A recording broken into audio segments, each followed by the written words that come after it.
All right, Shalom. First of all, I want to give all praises to Yahweh, Ba'ashem Yahushai, Ba'ashem Kakadash. Double honor to the apostles and elders of Great Millstone. Salutation to all the brothers and the few sisters out there. Onto this life foreigners. I want to see the Abraham, Isaac, and Jacob Shalom in the Hebrew, which means peace. It's going to be a quick show, Lord willing, your brothers to edify. Through the spirit of Yahweh, Ba'ashem Yahushai.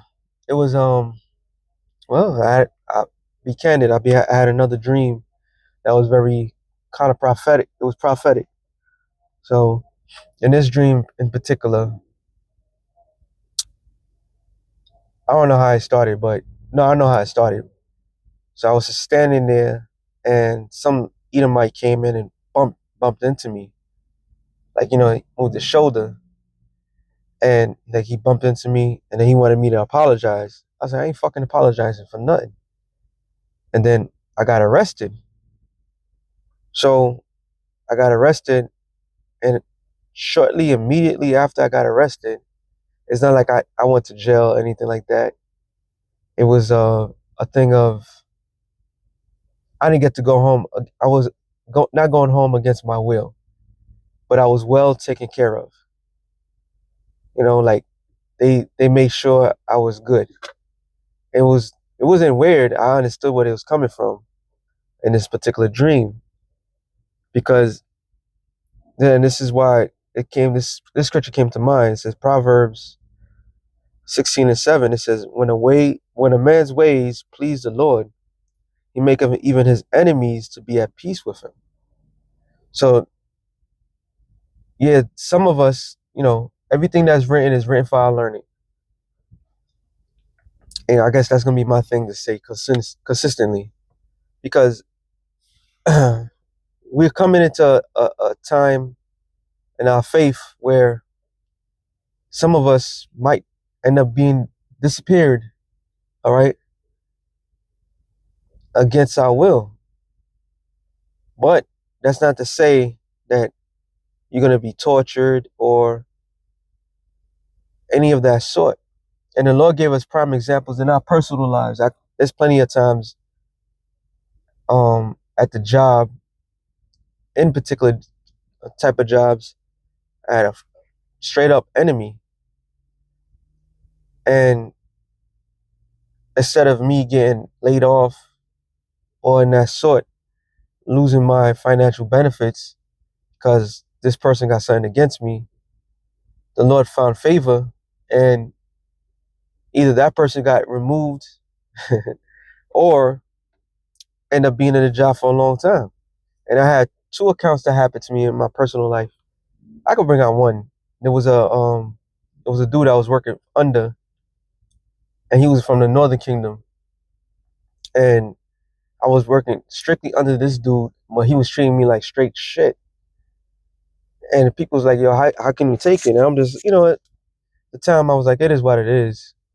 But he was talking to me bad, and I didn't put no curse on the man. I didn't ask the Lord anything. So make a long story short, the boss, which was his actual brother, had he's the one that put us together.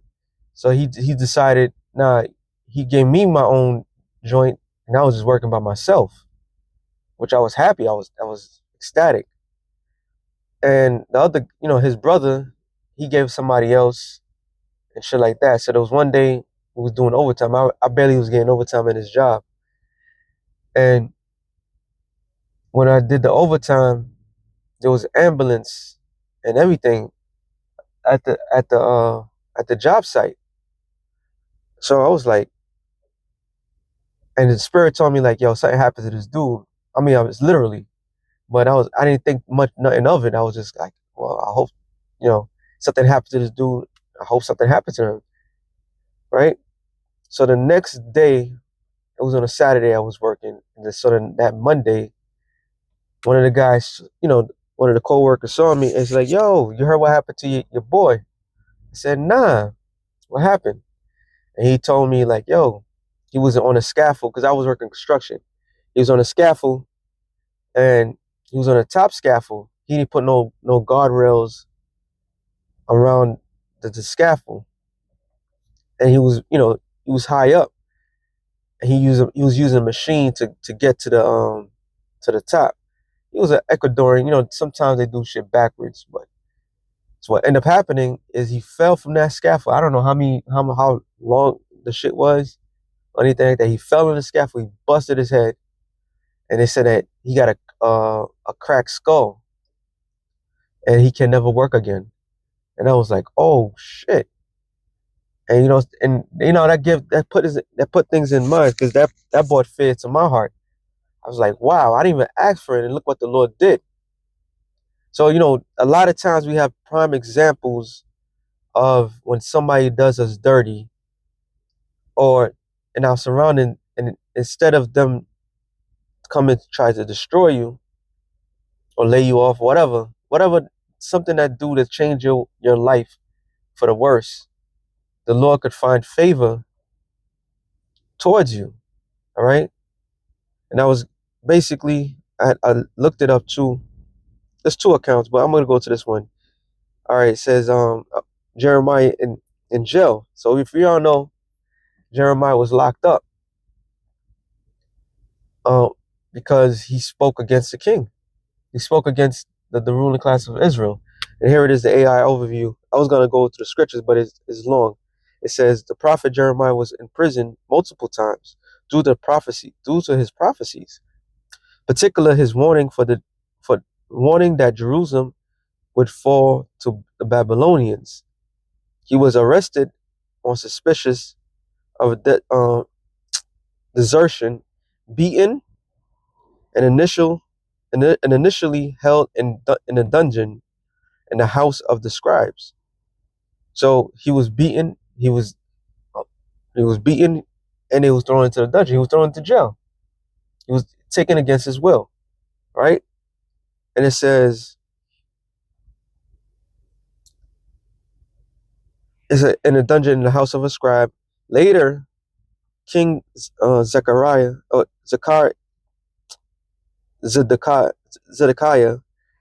after questioning Jeremiah, moved him to the courtyard of the guard and providing him with daily bread until the city was conquered, which is heavy, all right? Because Jeremiah whole thing, and so I remember this story very clear. So I'm gonna jump down. His release. The Babylonians released Jeremiah from prison after they conquered Jerusalem. He was offered safe passage to Babylon, but chose to stay with his own people. So here it is, your natural enemy came against you, all right, who came against all Israel. And I did watch the movie Jeremiah, the film, and it was ill how they did it. And then because Nebuchadnezzar came into Jerusalem, it's like, where's this prophet Jeremiah that spoke so highly of me? Right? And then what ended up happening? Oh, now I think about it, I had two dreams. Wow. Okay. Anyway, and then what ended up happening? He found favor with the Babylonians, and he was not cast into prison. And his prison time wasn't that long.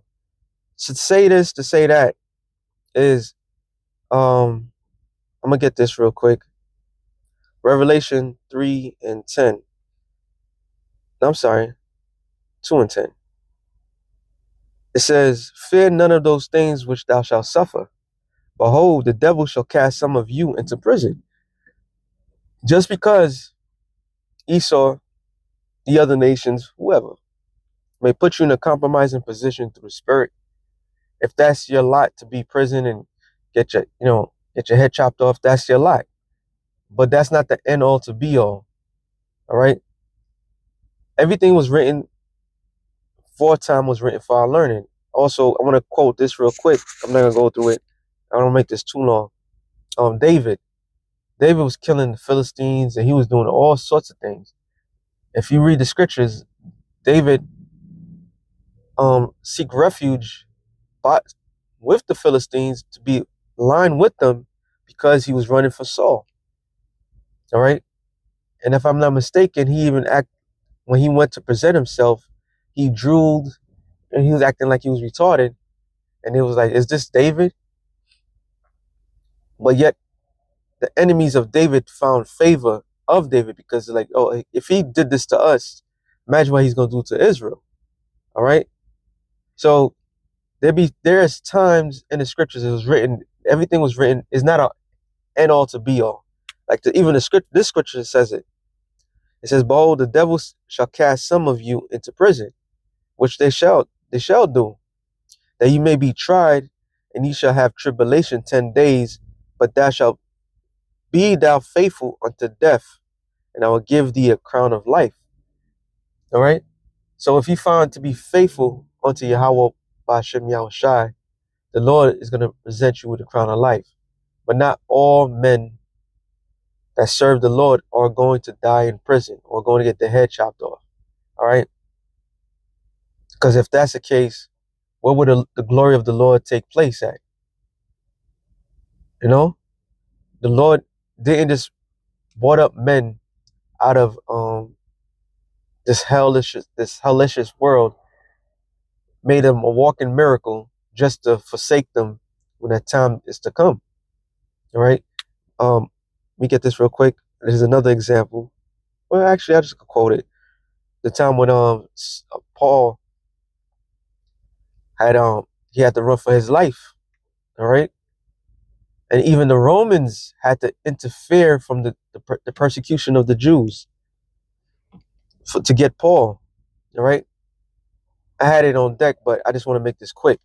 So even the Romans had to protect Paul, because Paul was a Roman citizen.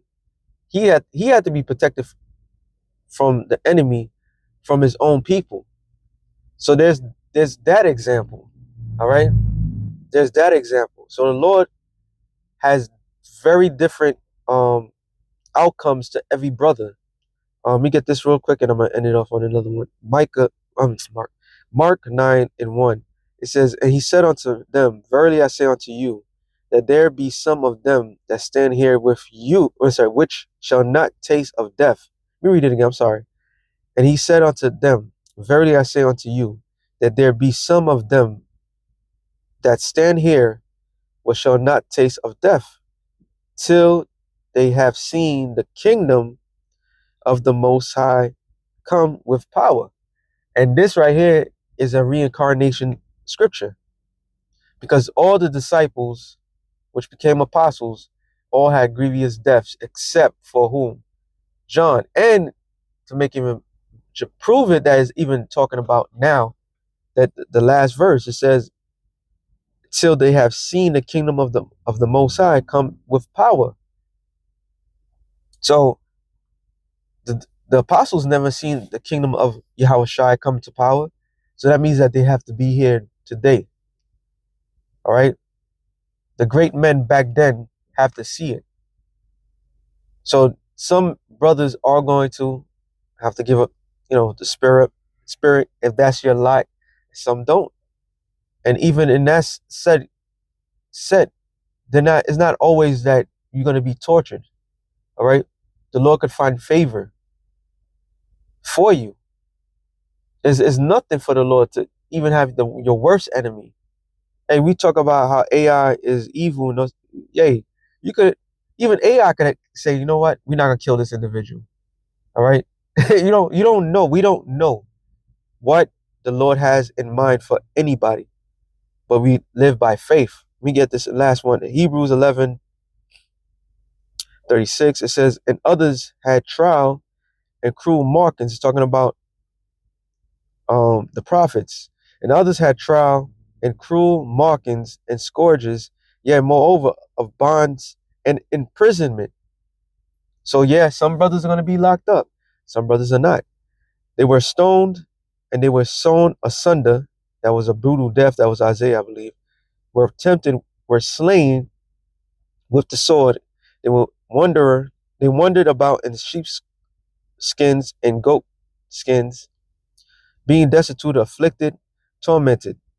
Of whom the world was not worthy, they wandered in deserts and in mountains and in the dens and caves of the earth. And these all have obtained a good report through faith, receive not the promise, The Most High have proved them, have proved some better thing for us, that they without us should not be made perfect. So without these things that took place in the past, we could never be perfect. So with that being said, shalom to the elect of the nations of shalom.